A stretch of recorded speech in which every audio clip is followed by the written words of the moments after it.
Patient को check करना है। जी सर।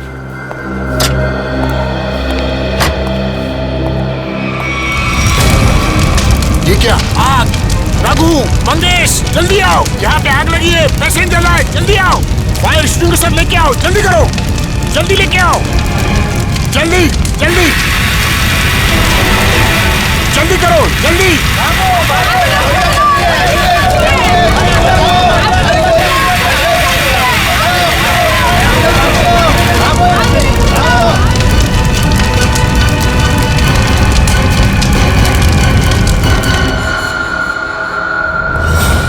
आइए सर, मैंने ही आपको फोन किया था। ये सब हुआ कैसे?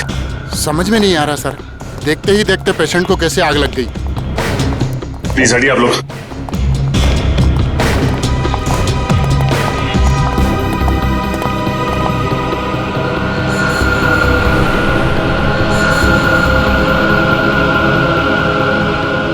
साहब, जिस वक्त ये आग लगी उस वक्त कोई और भी था कमरे में? नहीं सर, कोई नहीं था। मिस्टर अंश के बॉडीगार्ड बाहर ही पहरा दे रहे थे। हाँ सर, अरे इनके आने से पहले साहब अच्छी खासी लेटे हुए थे, लेकिन जैसे उन्होंने दरवाजा खोला अचानक आग लग गई। ऐसा कैसे हो सकता है? जब कमरे में कोई था ही नहीं तो फिर आग किसने लगाई? अपने आप लग गई आग? है? ये शॉर्ट सर्किट का चक्कर भी नहीं लगता, लेकिन ये आग जैसी भी लगी हो, हम इसका पता कर ही रहेंगे। अंश,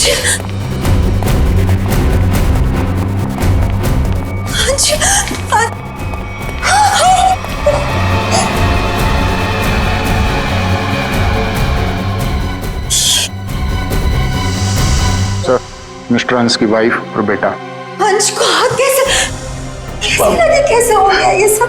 पापा उठिए, पापा क्या हो गया आपको? पापा संभालिए अपने आप को। देखिए, थोड़े वक्त के लिए आप लोग बाहर कॉरिडोर में इंतजार कीजिए।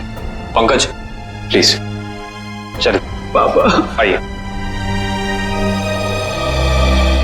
डॉक्टर साहब, अंश जी यहाँ कौन सी बीमारी का इलाज कराने के लिए एडमिट हुए थे? कल रात इन्हें फूड पॉइजनिंग की वजह से लाया गया था। इनके घर पार्टी थी, शायद कुछ उल्टा सीधा खा लिया होगा।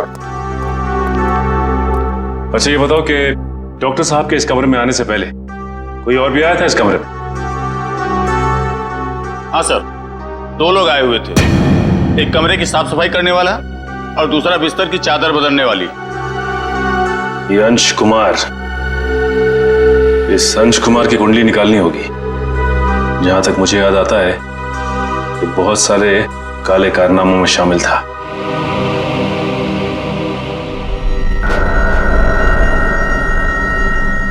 पंकज, रिधिमा और अंकित को घर भेज दिया? हाँ सर, बहुत रो रहे थे बेचारे।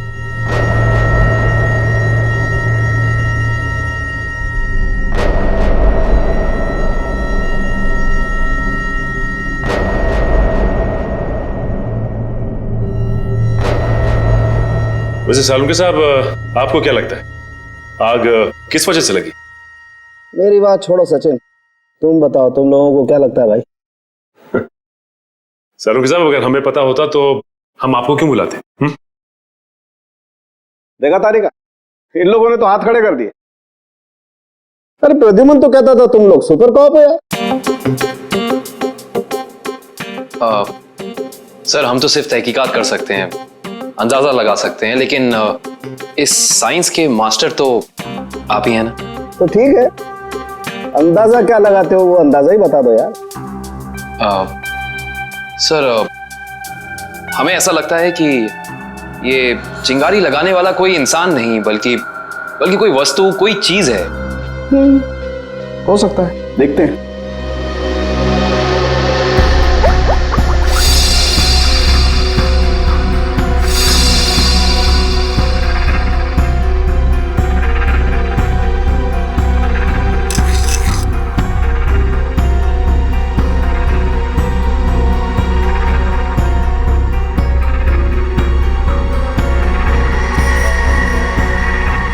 ये बात है। क्या बात है सर? अंश की इस चमड़ी के टुकड़े पर मुझे 2 किस्म के केमिकल मिले हैं। एक का नाम कोजू और दूसरे का चिलिंगफी। कोजू और चिलिंगफी? ये केमिकल के नाम या कोई चाइनीज रेस्टोरेंट के? पंकज, मजाक में। और ये दोनों केमिकल जब आपस में मिल जाते हैं तो एक तीसरा केमिकल बनता है। जो बहुत ही आसानी से आग पकड़ लेता है अगर उसे एक निश्चित मात्रा से ज्यादा ऑक्सीजन मिल जाए तो। और जैसे ही डॉक्टर साहब ने इस कमरे का दरवाजा खोला, यहाँ का ऑक्सीजन लेवल बढ़ गया और अंश का शरीर खुद ब खुद जलने लगा। इसका मतलब अंश की बॉडी पे ये केमिकल हॉस्पिटल के किसी अंदर वाले ने लगाया है। अंदर वाले ने। देखिए, आप बेवजह हम पर शक कर रहे हैं। हम भला अपने मरीज की जान क्यों लेंगे? डॉक्टर साहब, हम भी यही जानना चाहते हैं कि आपने किसके कहने पे वो केमिकल अंश की बॉडी पे लगाया। देखिए, मैंने मिस्टर अंश को छुआ तक नहीं। मैं तो एक एक दवाइयां उनके बॉडीगार्ड के सामने देता था। अगर आपने नहीं छुआ तो किसने किया है? किसने स्पंजबात दिया उसे? देखिए, मिस्टर अंश यहाँ पर फूड पॉइजनिंग के इलाज के लिए आए थे, तो स्पंजबात देने का तो सवाल ही नहीं उठता। मैं कह रहा हूँ ना कि हम में से किसी ने भी उनकी बॉडी के ऊपर कोई केमिकल नहीं लगाया। अच्छा, तो आप ये कहना चाहते हैं कि डॉक्टर सालुंके गलत कह रहे हैं? जी नहीं, मैं ये बिल्कुल नहीं कह रहा हूँ। मैं सिर्फ इतना कह रहा हूँ कि मैंने या मेरे किसी भी स्टाफ ने उनकी बॉडी के ऊपर कोई केमिकल नहीं लगाया है। 2 लोग आए हुए थे, एक कमरे की साफ सफाई करने वाला और दूसरा बिस्तर की चादर बदलने वाली। माय गॉड, कहीं वो केमिकल उस चादर पे तो नहीं लगा हुआ था जो अंश के कमरे में बिछी हुई थी? डॉक्टर साहब, ये सारी बेडशीट कहाँ रखी जाती? देखिए सर, यहाँ पर सारे रूम नंबर्स लिखे हुए हैं और उस कमरे के रूम के अनुसार वहाँ की बेडशीट और बाकी का सामान रखा हुआ है। सर, ये अंश के रूम का लॉकर है।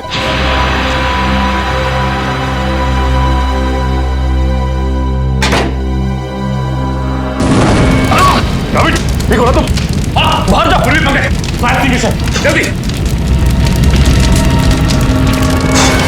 फास्ट।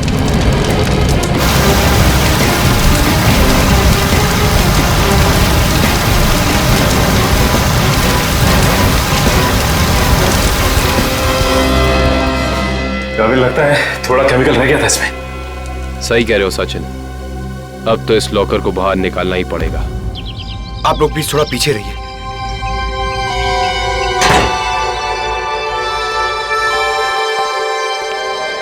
सर, प्लीज संभाल के।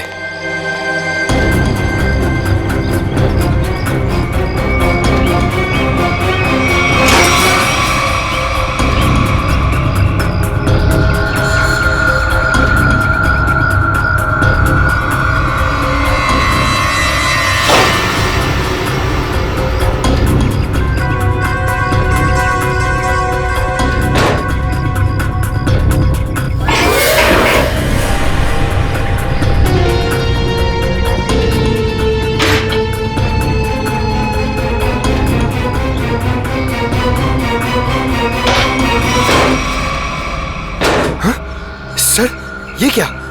आपकी बार तो आग ही नहीं लगी। क्या बोल रहे? आग सिर्फ इसमें लगी। ये देखो, सिर्फ ये बैग जला है, बाकी सारी की सारी चीजें बिल्कुल वैसी हैं। ये देखो। सर, इसका मतलब केमिकल इस बैग में होगा और बेडशीट इसी बैग में लाई होगी। हाँ पंकज, एग्जैक्टली ऐसा ही हुआ है। डॉक्टर साहब, ये वही लेडी है ना जिन्होंने अंश के कमरे में वो चादर बिछाई थी? जी सर, शीला। मैंने कुछ नहीं किया सर। मैं इन केमिकल्स के बारे में जानती तक नहीं हूँ। ज्यादा भोली मत बनो। अंश के कमरे की चादर तुमने ही बदली थी ना? बदली थी, मगर क्या?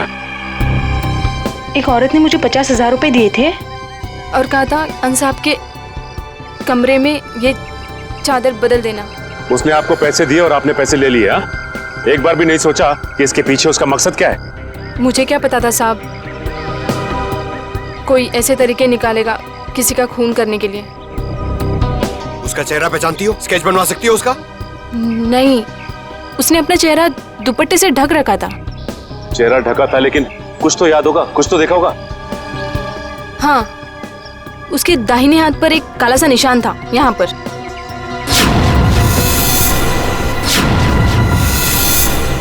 ठीक है, आप लोग जा सकते हैं। जी सर। अंश को फूड पॉइजनिंग हुई उसके घर पे, जिसके बाद वो हॉस्पिटल में एडमिट हुआ। और कमाल की बात है कि हॉस्पिटल में आने के बाद वो जल के मर गया। कुछ तो गड़बड़ है।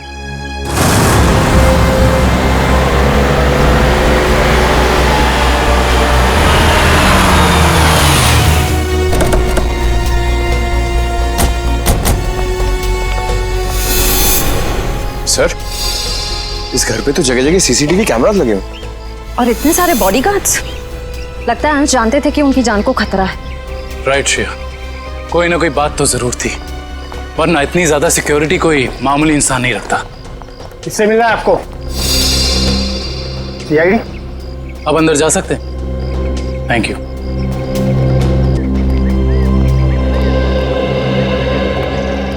सर, ये घर तो बड़ा आलीशान है। अंश बहुत पैसे वाला रहा होगा। जितना बड़ा आदमी उसके उतने ज्यादा दुश्मन। नमस्कार। नमस्ते। आपसे कुछ सवाल पूछने थे। जी पूछिए। जिस रात अंश जी की तबीयत खराब हुई, उस रात उनका खाना किसने बनाया था? साहब, खाना तो मैंने बनाया था, लेकिन मैंने कुछ नहीं किया। तो फिर सिर्फ अंश की तबीयत क्यों खराब हुई और किसी की क्यों नहीं? मुझे मालूम नहीं। अब मालूम नहीं कहने से तो काम नहीं चलेगा ना। कोई तो था जो चाहता था कि अंश हॉस्पिटल पहुंचाए, ताकि वहां वो खूनी बड़ी आसानी से उस जुर्म को अंजाम दे सके। एनीवेज, हमें उस पार्टी की गेस्ट लिस्ट चाहिए थी। जी। गोपी पिछले 5 साल से उनका खाना बना रहा है, ये ऐसा कुछ नहीं कर सकता। तो और कौन कर सकता है? क्या आपको किसी पर शक है? शायद गगन। गगन? अच्छा, ये गगन कौन है? पापा का बिजनेस मैनेजर था। अभी कुछ दिन पहले उसे नौकरी से निकाल दिया था। पार्टी में गगन भी आया था? हाँ, मगर बिन बुलाए। हाँ साहब, गगन हो सकता है। उस दिन पार्टी में मैंने उसको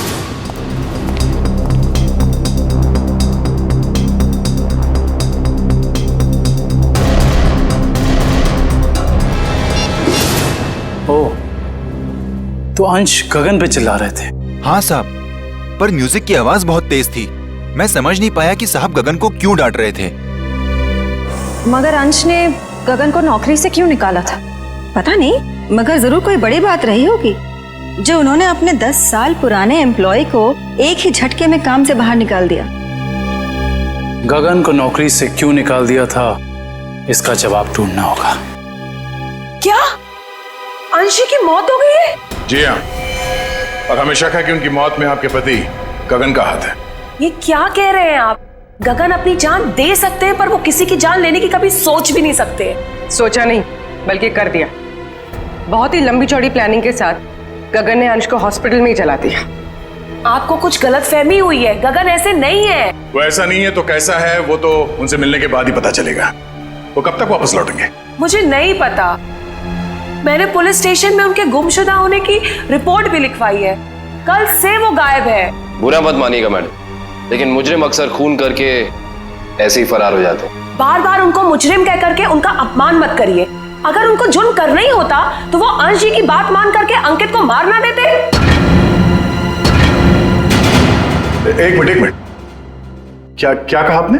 अंश जी ने गगन को अपने बेटे अंकित का खून करने का काम सौंपा था, पर गगन ने साफ इनकार कर दिया और इसी वजह से उन्होंने गगन को नौकरी से निकाल दिया। ओह, तो इस वजह से गगन को नौकरी से निकाल दिया गया। और कोई बाप अपने बेटे को मरवाना क्यों चाहेगा? सर नहीं सर, ऐसा नहीं हो सकता। आप प्लीज कह दीजिए झूठ है। मेरे पापा मुझे मारने की प्लानिंग कभी कर ही नहीं सकते। हम जानते हैं ये बात आप लोगों के लिए काफी धक्का पहुंचाने वाली है। गगन की पत्नी झूठ बोल रही है। अपने पति को बचाने के लिए कुछ भी मनगढ़ंत कहानी बना रही है वो। अंश जैसा पिता अपने इकलौते बेटे को मारने की कैसे सोच सकता है?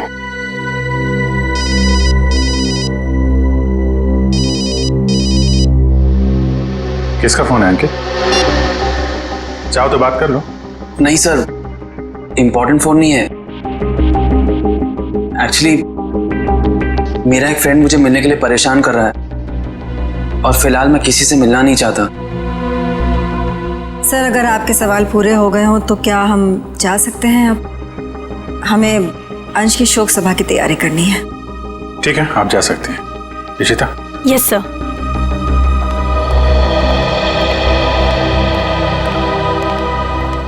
सर, जब जब अंकित का फोन बज रहा था तब उसका रवैया कुछ अजीब सा नहीं हो गया? लग तो रहा था कुछ छुपा रहा है। नजर रखो इसमें।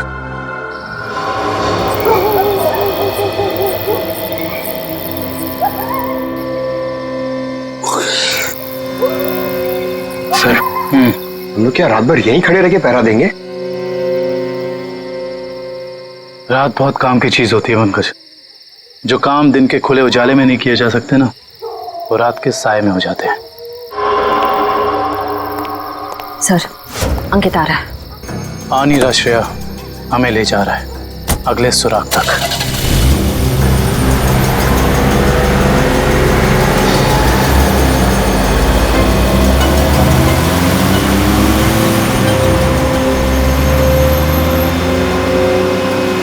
Let's go.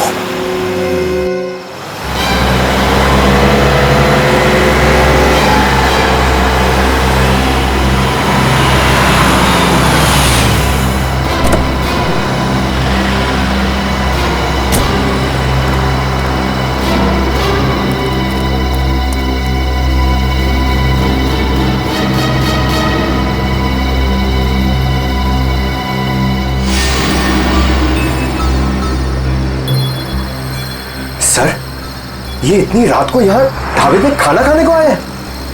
नहीं पंकज, खाना खाने नहीं आया ये यहाँ ऐसे इंसान का इंतजार कर रहा है जिसे दिन के उजाले में नहीं मिल सकता।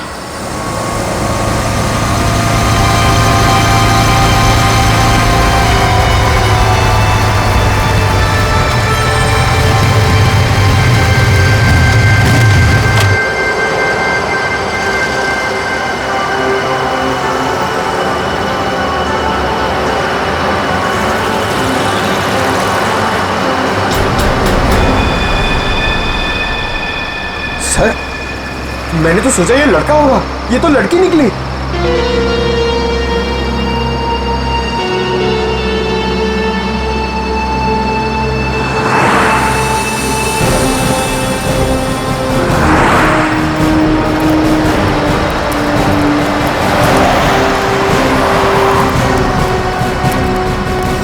अरे आप लोग और यहाँ? हाँ, हम बहुत मेहनत करें आपके पापा के खूनी को ढूंढने की। वैसे ये कौन है? ये स्वाति, मेरी बेस्ट फ्रेंड है। हाँ, वो तो हमने देख ही लिया है। देखिए आप लोग प्लीज मेरी मम्मा से मत कहिएगा कि मैं इससे यहाँ मिला हूँ। क्यों? वो आंटी मुझे इतना पसंद नहीं करती। क्यों पसंद नहीं करती? मालूम नहीं, पर नहीं करती, और उनके गुस्से से मुझे बहुत डर लगता है। ठीक है, नहीं बताएंगे। सब बचपन से ही मुझे प्रिंसिपल ऑफिस के बाहर खड़े होने में बड़ा डर लगता था। कभी सोचा नहीं था कि सीआईडी का काम मुझे एक बार फिर यहीं ले आएगा। काफी शरारती बच्चे थे तुम, इसलिए प्रिंसिपल के कैबिन के बाहर खड़े कर दिए जाते थे। बस यूं ही कभी कभी टीचर पनिश कर देते थे। आइए, आपको प्रिंसिपल साहब ने अंदर बुलाया। हेलो। हेलो, सॉरी आप लोगों को इंतजार करना पड़ा। That's okay. हम यहाँ अंकित कुमार नाम के एक स्टूडेंट के बारे में कुछ जानकारी हासिल करने आए हैं। अंकित कुमार? तो वो तो बहुत ही ब्राइट स्टूडेंट है इस कॉलेज का। पढ़ाई लिखाई, खेल कूद, डिबेट, ड्रामा, हर चीज में वो नंबर 1 रहता है। अच्छा, इतना होनहार है वो? हाँ, बल्कि इस बार कॉलेज का स्टूडेंट ऑफ ईयर अवार्ड भी तो उसे ही मिला है। ये देखिए, ये नहीं उसकी फोटो। इसमें अंकित कुमार कहाँ है? यही तो है। ये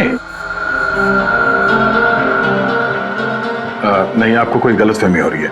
हम लोग अंश कुमार के बेटे अंकित कुमार के बारे में बात कर रहे हैं। हाँ हाँ, यही तो है, अंश कुमार और रिद्धिमा का बेटा। सर, अगर ये असली अंकित है तो फिर वो कौन है? जो कोई भी है, उसके इरादे ठीक नहीं है, और रिद्धिमा जी ने हमें उसके बारे में बताया क्यों नहीं? रिद्धिमा जी कहाँ हैं? मैडम अपने कमरे में हैं। आइए।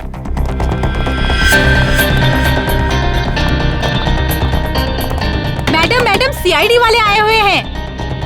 मैडम। रिद्धिमा जी।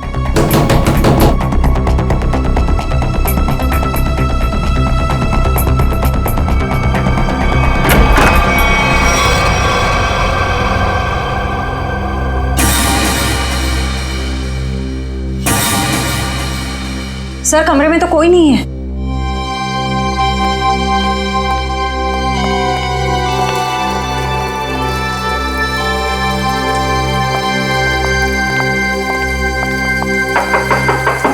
रिद्धिमा जी।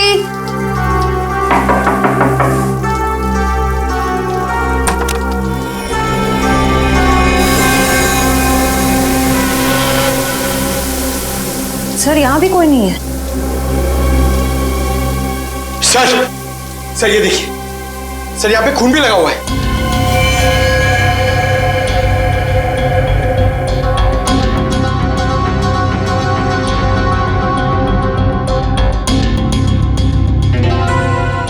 शायद रिद्धिमा जी का किडनैप हो गया है।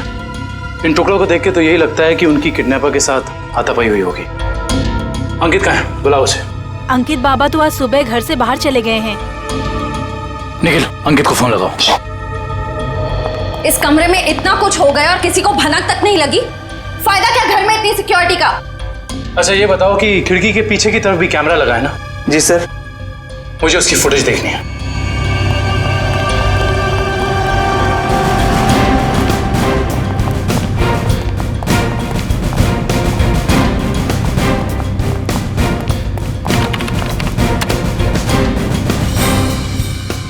सॉरी सर, लगता है कैमरा 2 घंटे से बंद है।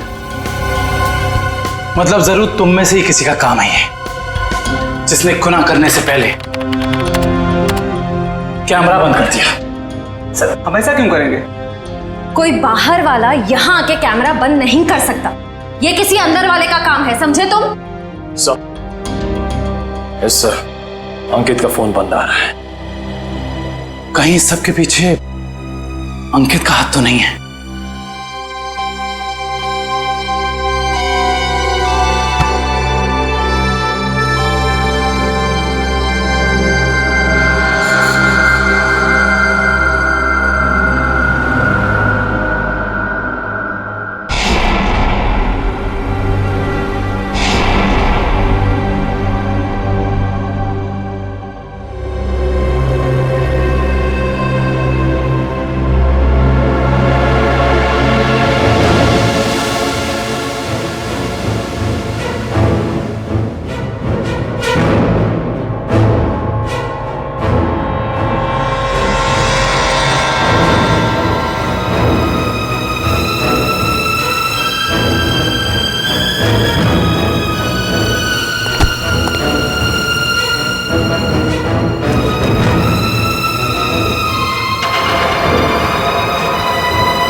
रिद्धिमा जी, रिद्धिमा जी, मैडम जी,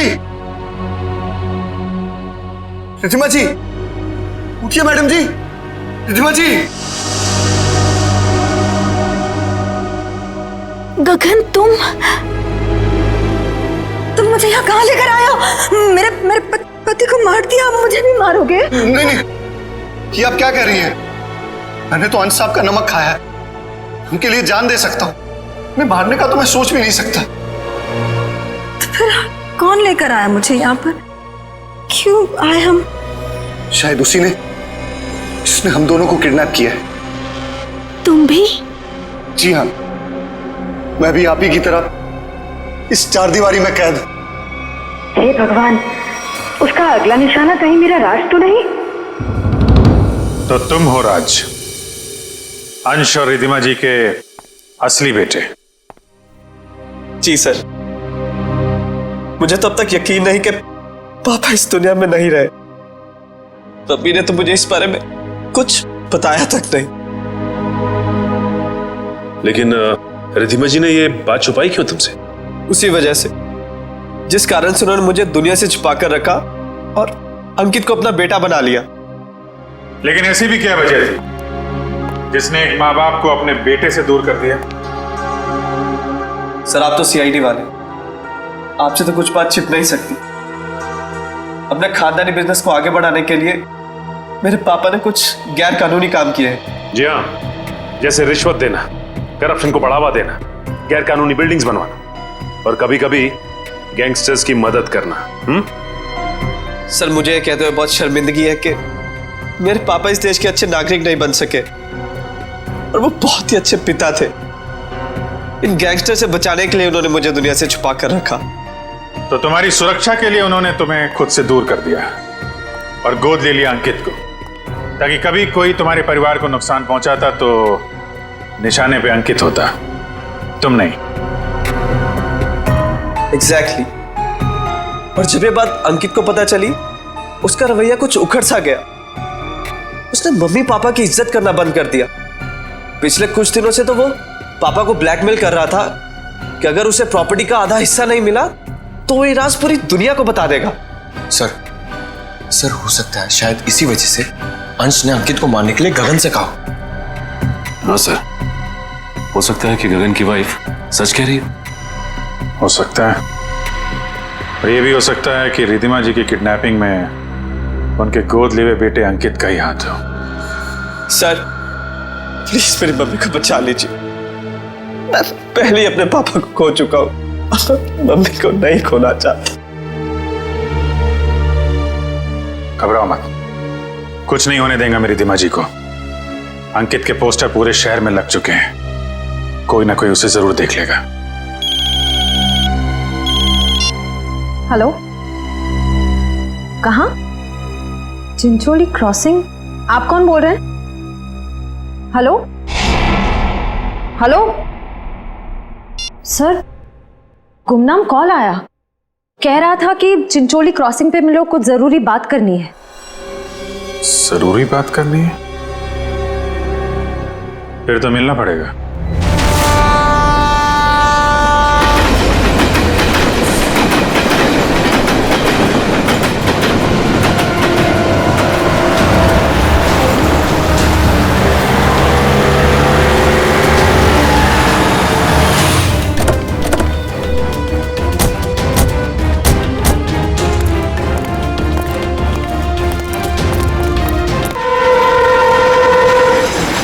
बताओ क्या बताना चाहते थे?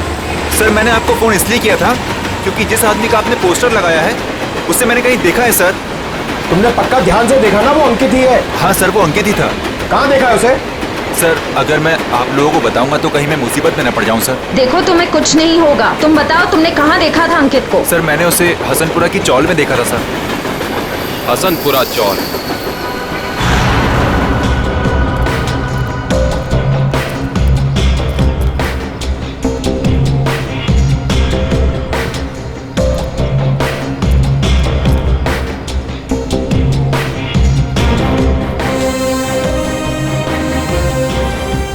इधर रहता है, इधर। हाँ।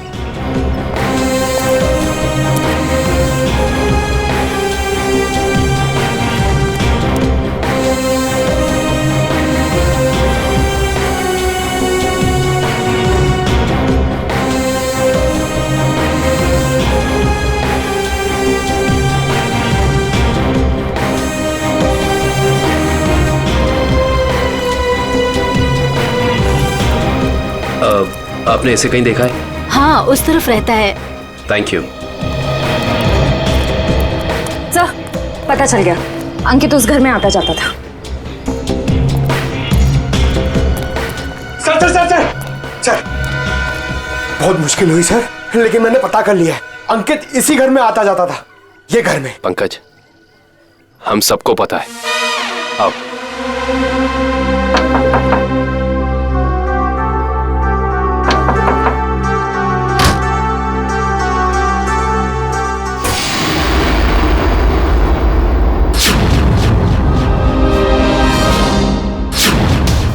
आप लोग?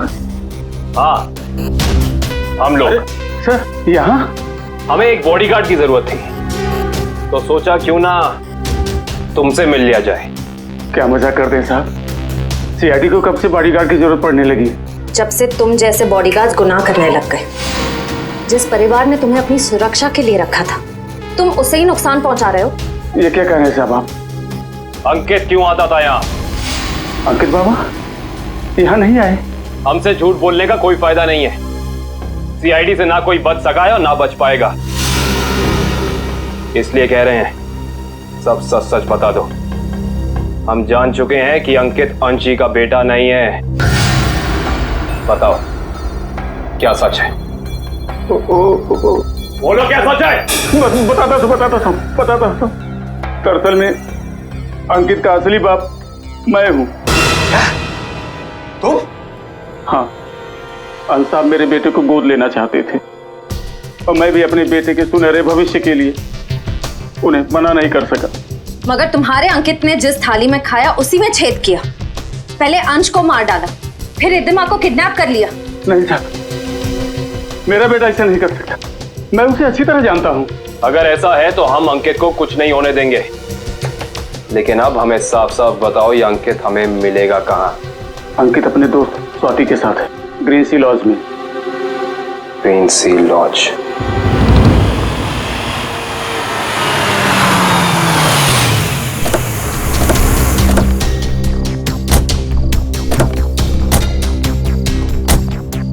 सर, ये अंकित की गाड़ी है।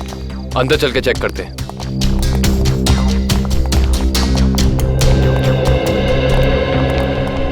सीआईडी, उस सफेद गाड़ी में जो आए हैं वो कौन से कमरे में ठहरे हुए हैं? Room number 113। Thank you. आओ।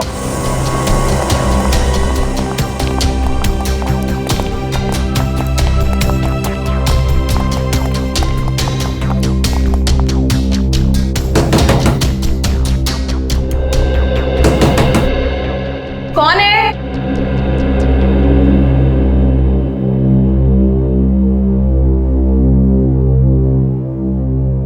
मैडम, हम रूम सर्विस से हैं। जरा खोलिए ना, चॉकलेट केक लाए हैं आपके लिए। मगर हमने तो केक नहीं मंगवाया। मैडम वो क्या है ना, हमारे होटल का 5वीं सालगिरह है, इसीलिए हम सबको चॉकलेट केक खिला रहे हैं। आप भी खाइए ना please. CID,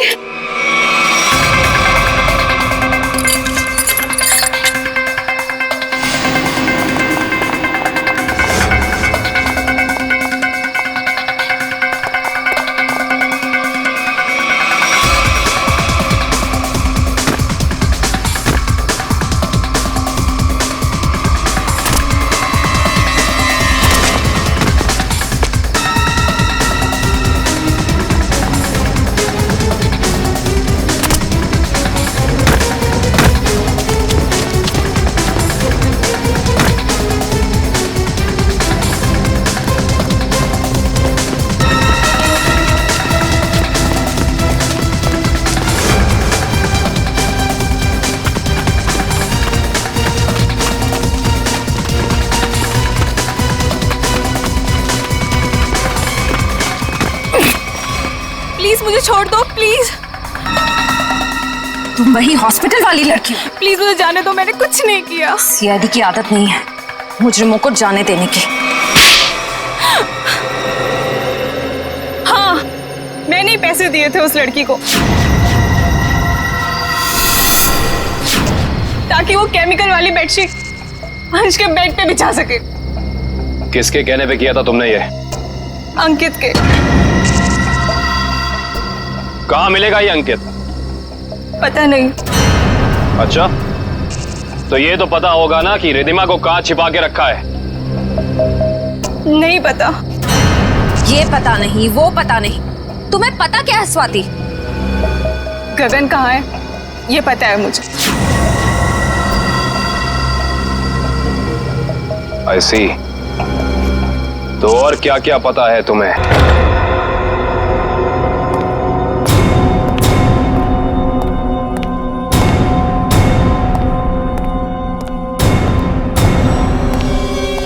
hi mom. Hi Gagan uncle. I hope सब ठीक तो है ना? आई मीन मेरी खातिरदारी में कोई प्रॉब्लम तो नहीं है ना? अंकित,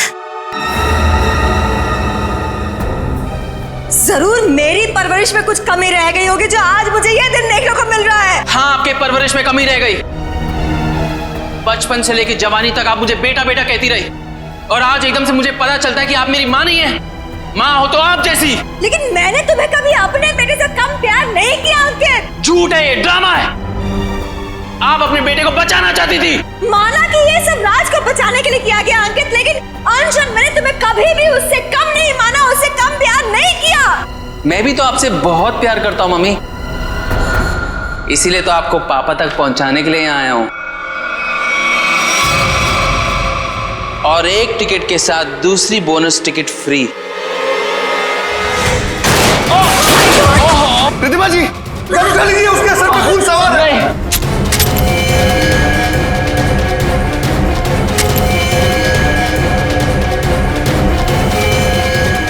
गगन, ये पकड़ो, पकड़ो। अरे शूट करो ना, गोली चलाओ ना, तो वो मार डालेगा। गगन नहीं, प्लीज। अरे मारो उसे। प्लीज नहीं। मार डालेगा हमको, मारो।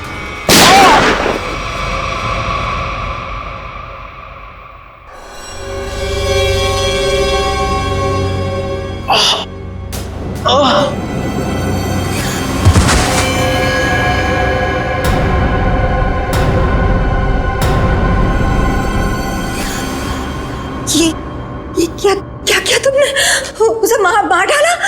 तुम उसके पैर पे फायर कर सकते थे ना, उसे मार डाला तुमने। गगन, व्हाट डिड यू डू? फिर से घबराहट में गोली चल गई, वैसे मारना नहीं चाहता था।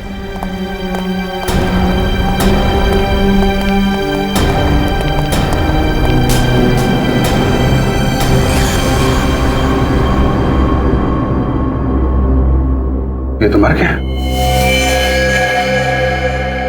क्या ये सब? हाँ? कैसे हुआ ये?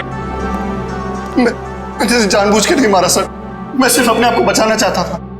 ये गगन सही कह रहा है, अगर हमने अपने बचाव के लिए इसे नहीं मारा होता तो ये हम दोनों को मार देता।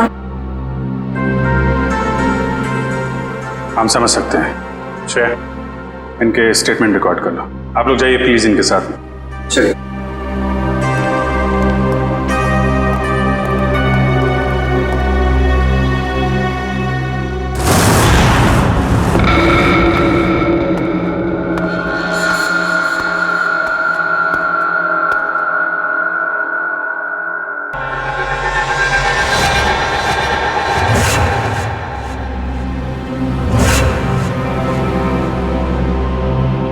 मम्मी, मम्मी, मम्मी,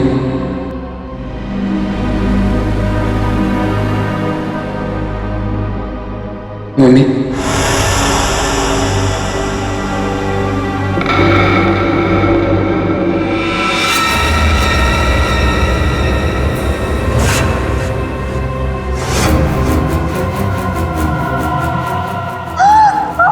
आपने मेरे साथ ऐसा क्यों किया? हमने मेरे साथ ऐसा क्यों किया मम्मी? क्यों मुझे धोखा दी? क्यों मुझे धोखा दी? क्यों मुझे मार दिया? क्यों मुझे मार दिया? बोलिए मम्मी, जवाब दीजिए। बोलिए मम्मी, जवाब दीजिए। क्यों किया आपने ऐसा मेरे साथ? क्यों किया आपने ऐसा मेरे साथ? क्यों हमने बेटे को मार दी? क्यों हमने बेटे को मार दिया? जवाब दीजिए मम्मी, जवाब दीजिए मम्मी। बोलिए आपने ऐसा क्यों किया? बोलिए आपने ऐसा क्यों किया? क्यों मुझे मारा? क्यों मुझे मारा? क्यों मुझे मारा? क्यों क्यों?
था ना, तुम जिंदा कैसे हो गए?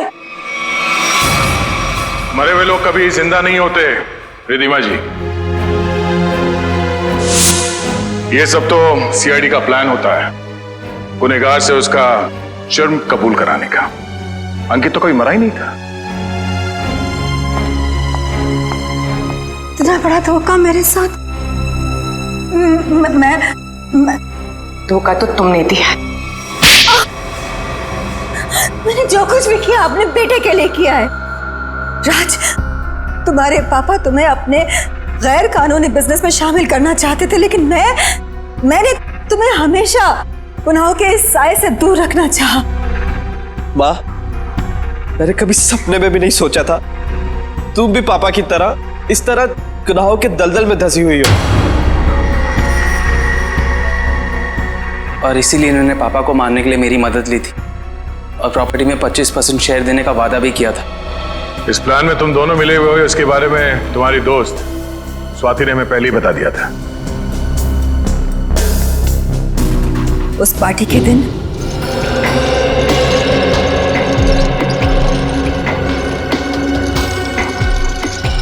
ओह माय गॉड, कितना ऑयली खाना लेकर जा रहे हो साहब के लिए? डॉक्टर ने परहेज के लिए कहा है ना। जाओ सैंडविच और जूस लेकर आओ। जाओ। मगर साहब ने? साहब तुम्हारे बॉस हैं, बट साहब की बॉस मैं हूँ। जाओ। जी मैम।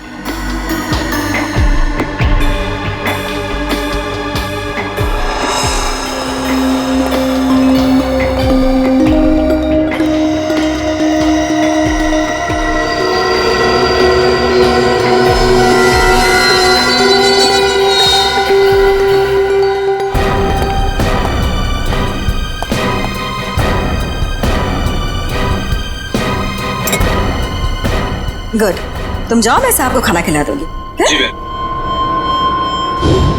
मैं कभी सोच भी नहीं सकता था कि आप ऐसा करेंगे। खुद गुनाह किया और मुझे फंसा दिया। तो और क्या करती? तुम्हें पता चल गया था कि अंकित अंश को मारना चाहता है, इसीलिए मैंने आखिरी वक्त पर सारी बाजी पलट दी। और उस पलटी बाजी में मेरी भी बलि चढ़ा दी थी।